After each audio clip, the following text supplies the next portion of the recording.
450 is a very funny number. 500 is an even funnier number. Hell, 70, 80, even 999. These kinds of things just crack me up. On a completely unrelated note, have you guys noticed video game consoles getting a lot more expensive lately? The PS5 is $500. The PS5 Pro is an absolutely staggering $700. The Xbox Series X, cool name by the way, is hovering around the $500 mark. But it can also drop down to a cool $450 or rise up to $600 depending on the model. The fully digital Series S is only $300 at 512 gigabytes, but that's like what? Enough space for 2 games? The far more reasonable 1TB model is usually closer to $350, which actually isn't all that bad, but again, it's a digital only console. This thing is going to be completely worthless the second Microsoft stops supporting its online infrastructure. The Steam Deck can range anywhere from $400 to $650 with infinitely less bang from your buck in both directions. I actually really want one of these things, but it's just not worth the price.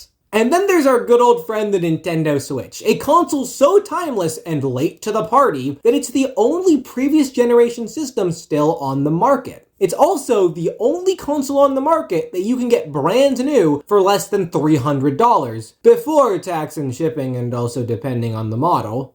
Honestly, Nintendo has always been relatively reasonable with their console prices, so surely the Nintendo Switch 2 will be reasonably priced as well.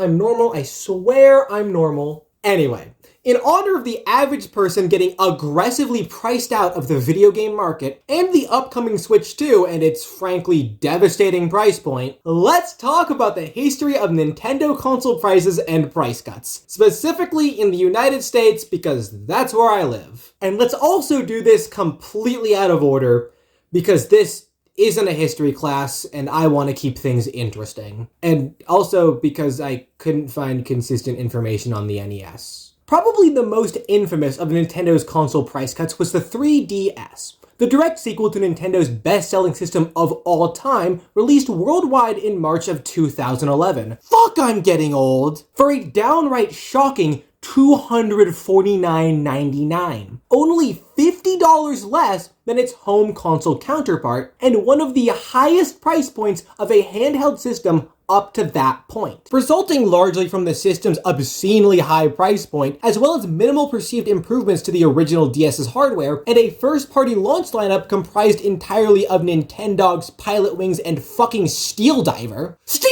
Diver? I'll take 10! The Nintendo 3DS struggled to get off the ground for a while after its initial launch. You'd think that a game about planes would help with that. The system's unprecedentedly low sales in a market that Nintendo historically dominated, combined with the fact that some within the company, primarily former Nintendo of America spokesperson Reggie Fils-Aimé, considered the price point to be ridiculously high to begin with, led to an almost immediate price cut only 6 months later. And in August of 2011, Nintendo permanently cut the price of the Nintendo 3DS to a far more reasonable $169.99, almost $100 less than its original price. Of course, a major system getting such a massive price cut that soon after release was inevitably going to frustrate early adopters. Foreseeing the obvious consequences of such an early price cut, Nintendo launched the Nintendo 3DS Ambassador Program and automatically enrolled all 3DS owners who had purchased their systems prior to the price cut, providing free access to 20 NES and Game Boy Advance games before any of these games had even been released on the 3DS eShop. It was a very solid lineup with a lot of heavy hitters that you really wouldn't expect to get for free under any circumstances. And while the NES games would eventually receive a wider release as a part of the Nintendo 3DS eShop's virtual console, the Game Boy Advance games would only ever be available to ambassadors. Which is crazy, but it's also kind of cool. It goes without saying that this price drop, combined with significant improvements to the 3DS's library, allowed Nintendo to successfully rehabilitate the 3DS's reputation, while the Ambassador program kept early adopters from feeling exploited. This round of price cuts was a resounding success, and paved the way for the 3DS's massive popularity, and the rest is history. This was, of course, a particularly unique case. Most price drops do not occur anywhere near this early in a console's lifespan. They rarely, if ever, drop in that large of a margin in a single round of cuts. And to my knowledge, they never come with this kind of reward for early adopters. This price cut is famous for a reason. And while it is most definitely the most famous discount in Nintendo history, it is far from the only one. Of course, most of the other price cuts were nowhere near this interesting. For starters, the Super Nintendo originally launched at $199.99 before getting cut down to $149.99 and then eventually sitting at a cool $99.99, a full $100 less than its original release, which is where it would end up spending the rest of its life. The N64 similarly launched at $199.99, $100 cheaper than its PlayStation counterpart at $299, which was infamously also $100 cheaper than the nearly $400 Sega Saturn, a price point that absolutely obliterated any chance the Saturn had at being an even remotely successful console, and one that wouldn't be replicated until, right now, I guess. But despite being the cheapest system on the market by a large margin, the N64 still received continuous incremental price cuts over the course of the generation, primarily to keep its price competitive with the PS1's aggressive pricing strategy, but mostly because that's just what console manufacturers did back then. What a world we used to live in. Well, not me. I was born yesterday and grew to this size over the course of an hour, but you get the point. The original Game Boy initially cost $89.99, less than it costs to buy one today, and it stayed at that price point for most of its life, before getting a complete redesign in the form of the $69.99 Game Boy Pocket, and eventually dropping to about $50 around the time the Game Boy Color launched. The Game Boy Color, considered by Nintendo and basically nobody else to be just another Game Boy redesign, launched at $79.95, which technically makes it the first documented example of Nintendo implementing a price increase. A trend that would actually continue amongst the majority of the company's future handheld systems. For example, both the standard Game Boy Advance and its far superior redesign, the Game Boy Advance SP, launched 2 years apart at $99.99, and both versions of the system would receive a price cut to just under $80 near the end of their very short 4-year lifespan. And technically, at the time of its launch, the Game Boy Advance SP did cost $20 more than the normal GBA. And that's all I have to say about the Game Boy Advance and GBA. Leave me alone. The GameCube's pattern of price cuts was actually quite similar to the N64 and Super Nintendo's. Continuing a trend that would surely last until the end of time, the Nintendo GameCube also launched at $199.99, $100 cheaper than the majority of its competition. But not the Dreamcast, because Sega learned their fucking lesson. Despite quickly cementing itself as what was at the time Nintendo's worst-selling console of all time, the GameCube still managed to perform competitively against both the Dreamcast and the original Xbox, and also technically the Xbox Series X, which is only a little embarrassing for a 9th generation console with billions of dollars in advertising and exclusive access to some of the largest and most popular franchises in video game history. And despite struggling to maintain their sales numbers from previous generations, Nintendo actually managed to maintain a very similar pattern of price cuts. The Nintendo GameCube initially dropped to a familiar $149.99 and eventually fell all the way down to the traditional $99.99. But despite landing at the same final price point as both the Super Nintendo and N64, the GameCube's final price cut has become somewhat famous. The overwhelming popular sentiment from the gaming community seems to be twofold. First, could you imagine getting a GameCube for only $100 in 2025? And second, could you imagine getting a brand new current-gen Nintendo system for only $100? To which I counter, could you imagine getting a PS5 for $50? Even the games cost $20 more than that now. Video game prices are so fucked up right now, I'm gonna have to take out a 9th mortgage just to afford Donkey Kong. The Nintendo DS is actually a really simple system to discuss despite its endless list of redesigns, re-releases, and pseudo-successors. So I'm just gonna keep things simple. The Nintendo DS became the first system to break the $100 barrier that had been holding back Nintendo handhelds when it launched at an unprecedented $149.99. And they made it ugly! It would later receive a significant redesign and price reduction in the form of the infinitely more popular Nintendo DS Lite, which launched at $129.99 and quickly became the face of the entire DS line of systems. And you would be forgiven for not even knowing that the original model existed, because I have literally never seen one of these in real life. Once again, going back to home consoles, the GameCube would unfortunately be the last Nintendo home console to ever get reduced to a double-digit price point or launch below $200. Starting with its immediate successor, the Nintendo Wii launched to unprecedented critical and commercial success at a record-breaking $249.99 and would go on to dominate the generation and receive like 3 separate price cuts. But it still never dropped down below $100. The system would drop all the way down to $199.99 3 years after its release, before dropping another $50 2 years later in 2011, and finally hitting a cool $129.99 in 2012, where it would spend the rest of the console generation. Which is really not a bad price at all, especially in comparison to its starting point, and its $600 competition?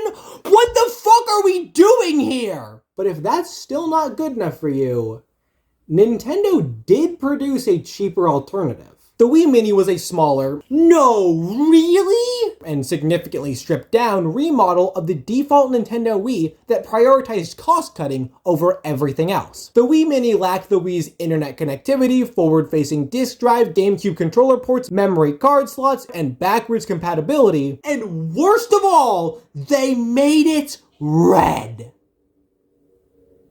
Wrong picture. Obviously, the biggest and most controversial change was the removal of GameCube backwards compatibility, but ultimately, it was the right move. The normal model retained its backwards compatibility features and stayed on the market until well after the end of the generation. And let's be honest for a second here. Backwards compatibility probably wasn't a major selling point or much of a deal breaker for the vast majority of Wii owners, especially the ones just looking for a good deal. Because, and bear with me on this one, raise your hand if you didn't even know that the Wii was backwards compatible with the GameCube until years after both systems were discontinued. Now, put your hand down if you were even old enough to know what a GameCube was during this generation. And if that makes you feel old, it's only because of how close you are to death, Grandpa.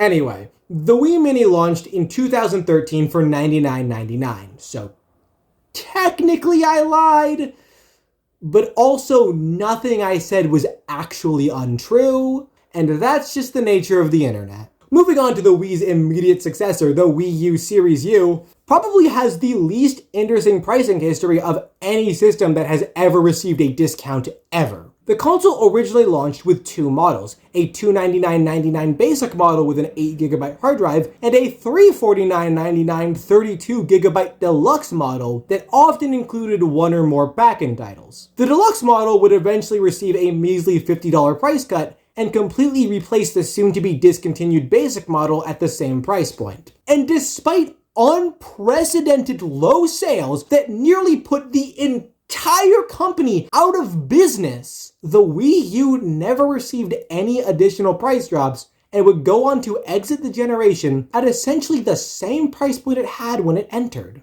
And that, of course, brings us to the Nintendo Switch. which has spent 8 long years without receiving a single price cut, a feature it shares with the majority of the games in its library. However, much like the Wii, it did receive an affordably focused remodel in the form of the Nintendo Switch Lite. At $100 cheaper and almost a full inch smaller than its $299.99 counterpart, the Switch Lite serves as a cheaper, smaller, and less ambitious alternative to the traditional Nintendo Switch, as well as the $349.99 OLED model. At first glance, this might seem like a great deal, but the Switch Lite is missing a few key features. Unlike the normal Nintendo Switch, the controllers cannot detach, the system cannot be connected to a TV, and there is no kickstand or option to connect an Ethernet cable. Just to put this into perspective, when purchased separately, Joy-Cons cost $80, and the dock costs $60. Not exactly an equivalent price to the amount of money you're supposedly saving by buying the cheaper model. On top of that, while locking you out of the Switch's primary selling point, the Switch Lite's complete lack of detachable Joy-Cons means that unlike the default model, the Lite does not come with 2 controllers out of the box, nor are you able to play the long list of games that rely entirely on the Switch's motion controls. Meaning that if you want to play any of these games, or like 24